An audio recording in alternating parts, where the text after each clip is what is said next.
Hello friend, स्वागत है आपका इस यूट्यूब चैनल में। दोस्तों, आज की वीडियो आपके लिए बेहद ही इंटरेस्टिंग होने वाली है क्योंकि दोस्तों आज हम पढ़ने जा रहे हैं उत्तर प्रदेश की भौगोलिक स्थिति एवं जलवायु के बारे में। दोस्तों, ये हमारा सेकंड पार्ट है। इससे पहले मैंने इसका फर्स्ट पार्ट अपलोड कर दिया है। अगर वो आपने नहीं देखा है तो उसकी लिंक आपको डिस्क्रिप्शन में मिल जाएगी, आप जाकर देख सकते हैं। तो आइए दोस्तों शुरू करते हैं आज का सबसे पहला सवाल और इस टॉपिक का 15वां सवाल।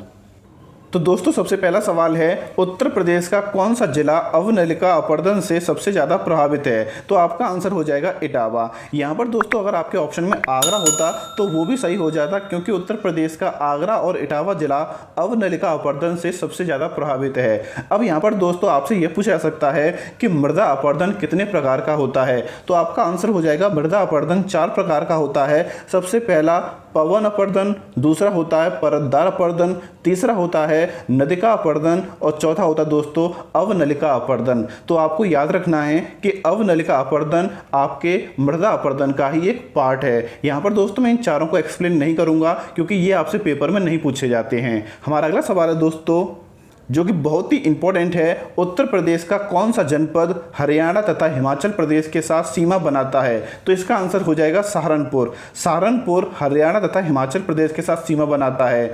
अब दोस्तों हम इसको मैप के जरिए समझ लेते हैं। तो उत्तर प्रदेश का सहारनपुर जिला 3 राज्यों हरियाणा, हिमाचल प्रदेश और उत्तराखंड से सटा हुआ आप लोग देख सकते हैं मैप में, क्योंकि दोस्तों मैप से आपको अच्छी तरह से याद हो सकता है। तो अगर आपसे पेपर में पूछा जाता है कि सहारनपुर किन किन राज्यों से जुड़ा हुआ है, तो आपका आंसर हो जाएगा हरियाणा, हिमाचल प्रदेश और उत्तराखंड से जुड़ा हुआ है। वहीं दोस्तों आप मेरठ को देखिए, तो मेरठ यहाँ पर किसी भी पड़ोसी राज्य की सीमा से नहीं लगा हुआ है।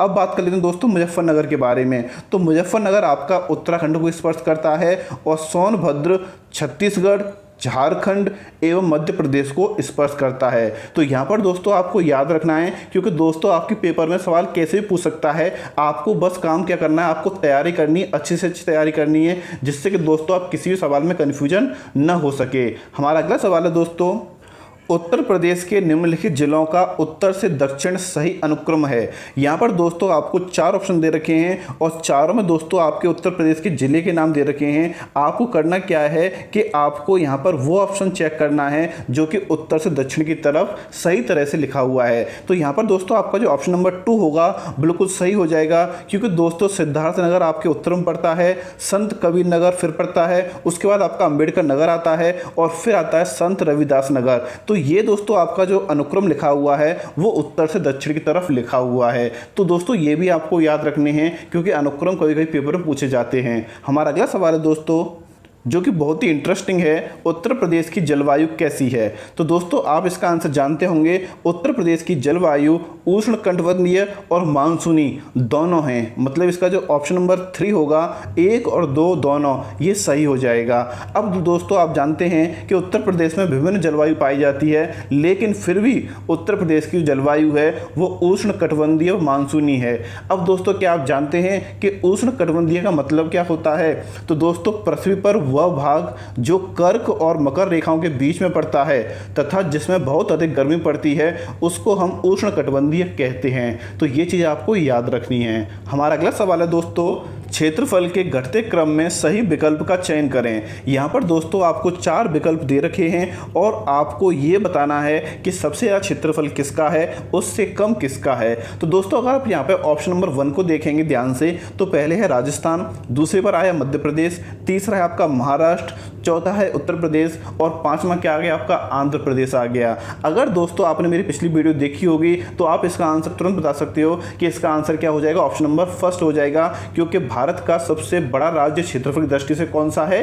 राजस्थान है। उसके बाद मध्य प्रदेश आता है, फिर महाराष्ट्र आता है, फिर उत्तर प्रदेश आता है और उसके बाद कौन सा आता है? आंध्र प्रदेश हो जाता है। तो इसलिए दोस्तों इसका जो आंसर होगा वो क्या हो जाएगा, ऑप्शन नंबर 1 हो जाएगा। हमारा अगला सवाल है दोस्तों, उत्तर प्रदेश के भावर क्षेत्र में किस प्रकार की मृदा पाई जाती है? तो दोस्तों इसका आंसर हो जाएगा ऑप्शन नंबर 2 कंकरीली पथरीली। अब इसके बारे में बात कर लेते हैं। गंगा यमुना नदियों के मैदानी भागों में प्रवेश के समय मोटी बालू कंकड़ पत्थर लाए जाते हैं और वो जो एरिया बन जाता है उस एरिया को हम क्या बोल देते हैं? भावर क्षेत्र बोलते हैं। हमारा अगला सवाल है दोस्तों, ग्रीष्म ऋतु में उत्तर प्रदेश का औसत अधिकतम तापमान कितना होता है? तो इसका आंसर हो जाएगा दोस्तों ऑप्शन नंबर 3, 36 डिग्री सेल्सियस से लेकर 39 डिग्री सेल्सियस। अब मैं आपको इसके बारे में बताता हूं कि आपसे पेपर में यह भी पूछा सकता था कि ग्रीष्म ऋतु में उत्तर प्रदेश का औसत न्यूनतम तापमान कितना होता है। तो आपका आंसर हो जाएगा 21 डिग्री सेल्सियस से लेकर 23 डिग्री सेल्सियस तक होता है। वहीं दोस्तों आपसे यह भी पूछा जा सकता था कि ग्रीष्म ऋतु में दैनिक तापांतर कितना होता है। तो आपका आंसर क्या हो जाएगा? 14 डिग्री सेल्सियस हो जाएगा। तो यहाँ पर दोस्तों आपने 3 सवाल याद कर लिए। सबसे पहला सवाल क्या याद किया कि उत्तर प्रदेश में ग्रीष्म ऋतु में औसत अधिकतम तापमान कितना होता है। तो आपका आंसर क्या हो जाएगा? 36 डिग्री सेल्सियस से लेकर 39 डिग्री सेल्सियस। वहीं अगर आपसे न्यूनतम पूछेगा तो आंसर हो जाएगा 21 डिग्री सेल्सियस से लेकर 23 डिग्री सेल्सियस। और दोस्तों अगर आपसे दैनिक तापांतर पूछेगा तो आपका आंसर हो जाएगा 14 डिग्री सेल्सियस। हमारा अगला सवाल है दोस्तों, निम्नलिखित में से किस जिले में सर्वाधिक गर्मी पड़ती है? तो दोस्तों इसका आंसर हो जाएगा आगरा। आगरा में दोस्तों सबसे ज़्यादा गर्मी पड़ती है। लेकिन दोस्तों अगर आपके ऑप्शन में झांसी होता तो वो भी सही हो जाता। अब दोस्तों मैं आपको गर्मी का कारण बताता हूँ। कर्क रेखा के सबसे नज़दीक होने के कारण उत्तर प्रदेश के आगरा एवं झांसी जिलों में सर्वाधिक गर्मी पड़ती है और कर्क रेखा से दूर होने के कारण बरेली में सबसे कम गर्मी पड़ती है। तो यहाँ पर दोस्तों आपको 2 सवाल याद हो गए। सबसे पहला सवाल क्या याद हो गया कि सबसे ज़्यादा गर्मी किस जिले में पड़ती है। तो आपका आंसर क्या हो जाएगा?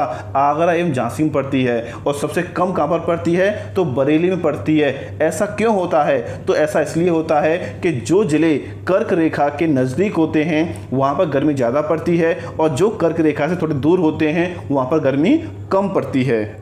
यहाँ पर दोस्तों मैं आपको हर सवालों को काफ़ी बारीकी समझाऊंगा जिससे कि दोस्तों उस सवाल संबंधित जितने सवाल आपके पेपर में बने आप उसका आसानी से उत्तर दे सकें। लेकिन दोस्तों आपको टाइम पास नहीं करना है, आपको वीडियो पूरी देखनी है और अगर आपको किसी भी ऑप्शन का आंसर पता है तो आपको कमेंट भी करते रहना है। हमारा अगला सवाल है दोस्तों, उत्तर प्रदेश के किस जिले में सबसे ज़्यादा वर्षा होती है? तो इसका आंसर हो जाएगा दोस्तों गोरखपुर। उत्तर प्रदेश के गोरखपुर में सबसे अधिक वर्षा होती है। वहीं दोस्तों आपसे यह पूछा जा सकता था कि उत्तर प्रदेश किस जिले में सबसे कम वर्षा होती है। तो आपका आंसर हो जाएगा कि मथुरा में सबसे कम वर्षा होती है।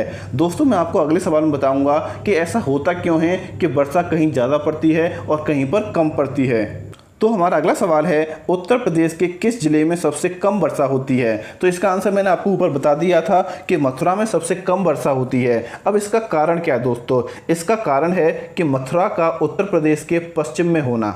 सबसे पहली बात क्या है कि जो जिले उत्तर प्रदेश के पश्चिम में हैं वहाँ पर वर्षा कम पड़ती है क्योंकि दोस्तों वे जो जिले होते हैं वो हिमालय से दूर होते हैं, जिसके कारण दोस्तों होता क्या है कि वहाँ पर वर्षा की जो मात्रा होती है वो कम हो जाती है। तो हमारा अगला सवाल है दोस्तों, बेहड़ का निर्माण किन नदियों के किनारे पर हुआ है? तो इसका आंसर हो जाएगा यमुना और चंबल नदियों के किनारे पर हुआ है।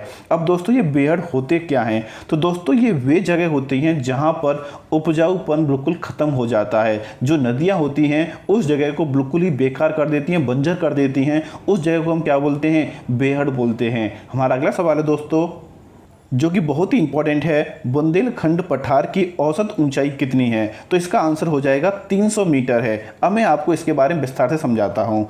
प्रायद्वीपीय भारत का उत्तरी विस्तार जिसको बुंदेलखंड के पठार के नाम से जाना जाता है, इस पठार का औसत ऊंचाई 300 मीटर है। लेकिन कुछ पहाड़ियाँ जैसे मिर्ज़ापुर एवं सोनभद्र की सोनकर और कैमूर पहाड़ियाँ 600 मीटर तक ऊंचाई पर बनी हुई हैं। तो दोस्तों यहाँ पर आपसे ये पूछा जाता है कि जो हमारी कैमूर पहाड़ी है उसकी ऊंचाई लगभग कितनी है? तो आपका आंसर क्या हो जाएगा? 600 मीटर ऊंची है। जबकि बुंदेलखंड पठार की औसत ऊंचाई कितनी है? 300 मीटर है। तो यहाँ पर दोस्तों ये घुमा फिरा के आपसे पूछ लेता है, लेकिन फिर भी आपको याद रखना है और आपको सही टिक करके आना है। हमारा अगला सवाल है दोस्तों, उत्तर प्रदेश में मई जून के महीने में तीव्र चलने वाली पश्चिमी हवाओं को क्या कहा जाता है? तो इसका आंसर दोस्तों आप सब जानते हैं, इसका आंसर हो जाएगा लू कहते हैं। अगला सवाल है दोस्तों, गंगा यमुना मैदान में प्राचीन कौम्प निक्षेपों को क्या कहा जाता है? तो इसका आंसर हो जाएगा बांगर कहा जाता है। वहीं दोस्तों अगर आपसे यह पूछता कि गंगा यमुना मैदान में नवीन कौम्प निक्षेपों को क्या कहा जाता है? तो इसका आंसर हो जाता खादर कहा जाता है, जो कि दोस्तों सबसे ज़्यादा उपजाऊ होती है। हमारा अगला सवाल है दोस्तों, मानसून को किस नाम से जानते हैं? तो इसका आंसर हो जाएगा मानसून को पूर्वा के नाम से जानते हैं। अब दोस्तों इसको मैं विस्तार से आपको समझाता हूँ। तो दोस्तों आपसे पेपर में यह पूछा जा सकता है कि उत्तर प्रदेश में मानसून कब प्रवेश करता है। तो आपका आंसर हो जाएगा मानसून जून के तृतीय चतुर्थ सप्ताह में उत्तर प्रदेश के पूर्वी तथा दक्षिणी सिरे से प्रवेश करता है। इस मानसून का कुछ भाग वर्षा करते हुए सीधे पश्चिम की ओर निकल जाता है, परंतु कुछ भाग हिमालय से टकराकर वापस लौटते हुए उत्तर प्रदेश के तराई इलाकों में पर्याप्त वर्षा करता है। तो दोस्तों आपको याद रखना है कि उत्तर प्रदेश में ये जून के तीसरे और चौथे सप्ताह में प्रवेश करता है। तो दोस्तों इसी सवाल के साथ हम यहाँ पर इस वीडियो को समाप्त करते हैं और उम्मीद करता हूँ कि दोस्तों आपने ये सभी सवाल याद भी कर लिए होंगे और वीडियो आपको काफ़ी अच्छी लगी होगी। दोस्तों आपको वीडियो कैसी लगी